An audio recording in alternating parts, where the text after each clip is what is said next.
Hello guys, welcome back. My name is Grant and this is my cousin Ethan. Welcome back to my channel. I know I've not uploaded in ages, but this is going to be a story about my mental health, my experience with mental health and how it's affected me and the people around me. So first off, I'm going to introduce you to my cousin. This is Ethan. He was there during most of these events, so it's he's there just to back the story. So let's get started. Um, so around about this time last year, I was in a very sort of excitable place in my life until it came up to June, where everything just crashed. It completely got me off guard, and I wasn't expecting it to, you know, come off, get me off guard. But most of this story I'm going to tell you, but I'm not going to go into too much detail because what's the word? No names, no genders, just a story. Yes, basically I'm not giving the no names because I don't want the backlash basically. So me and my ex-partner supposedly had a puppy together.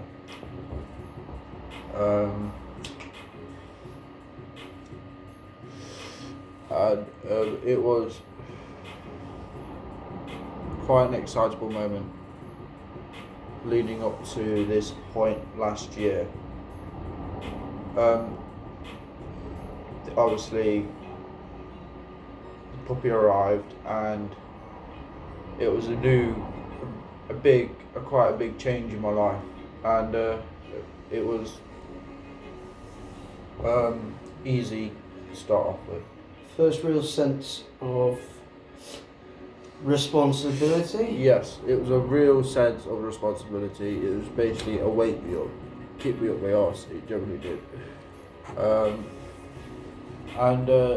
So we was looking after this new puppy, and it was hard to start off with. I mean,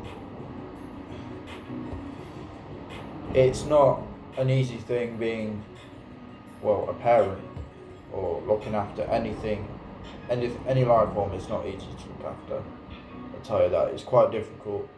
But once you've got the hang of it, it's easy because you get into a routine and it gets easy and easy. So basically, after that, after doing, looking after this puppy for a while and getting all the, becoming a parent or looking after something, it was amazing. So after that, a couple of months later, about June time, we broke up due to things I'm not going to go into because it doesn't matter, and it's not relevant in this case. But things took the turn for the worse, and I started rapidly going downhill, and it wasn't good at all. I was in a pretty dark place, and only a few people I was like, resenting myself to go out and stuff, and I hardly seen anyone. I didn't see my mum for a couple of months because of my depression. But my cousin was here for most of it, and he and my housemate I lived with were the only people I would spend time with until I met my new partner.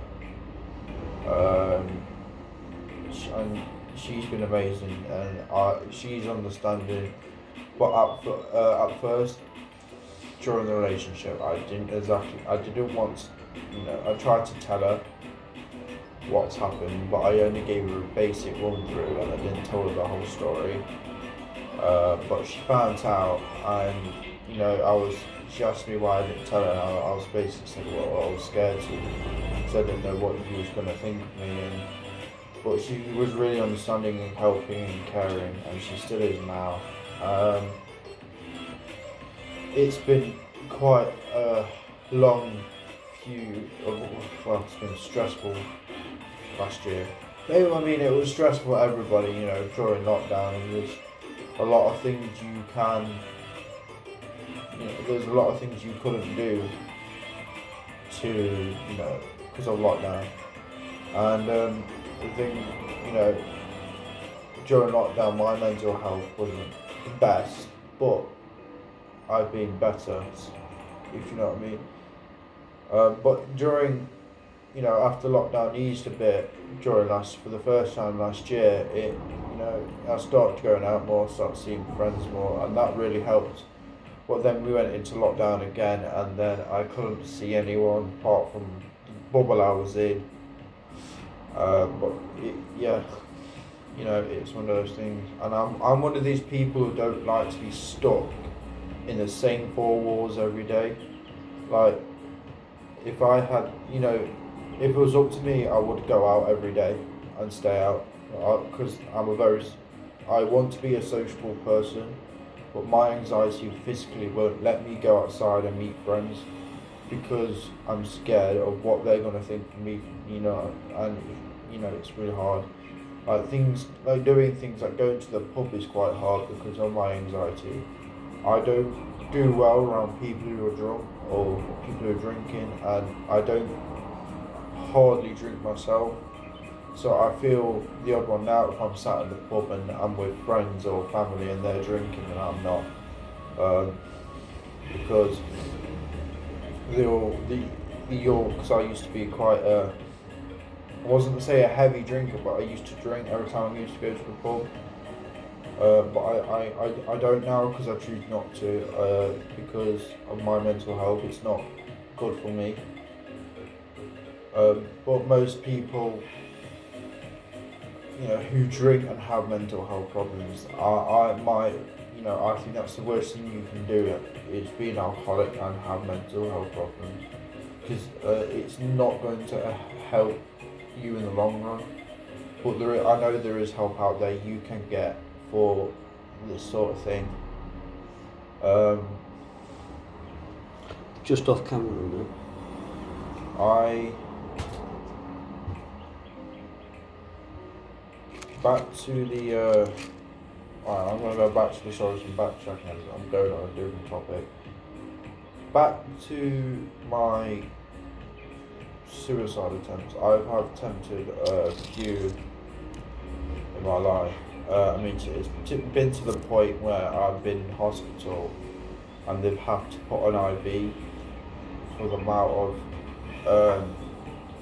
paracetamol I've taken, or took a load of tablets together. You shouldn't. It's not the best place to be in. And the Derby Royal, the hospital I'm with now, I've been very good with. The Leon's team was straight to see me. And they were very good getting the right help. And at some point last year, it got to the point where they was actually thinking about sectioning me. I went out all night and I ended up being in a hospital, and they nearly sectioned me there as well. But luckily, I got myself on the right track, and I started, cleaning, and I painted my friend's room. Me and my cousin painted up my friend's room, and it made me feel a lot better because I've done something productive. But now, most days I will try and get up and make the bed. You know what I mean? If you just make a bed, just make a bed every day, then you've done something productive. You've done something. I mean, even if it's only just shaking the core out and put it all over on the top, you've done something. You've made your bed, or made the effort to make the bed, or find out, or just do something productive, or I don't know. Everyone's mental health is different. So yeah, I'm gonna leave it there because I'm just waffling now. But like the video, subscribe, and I'll speak to you later.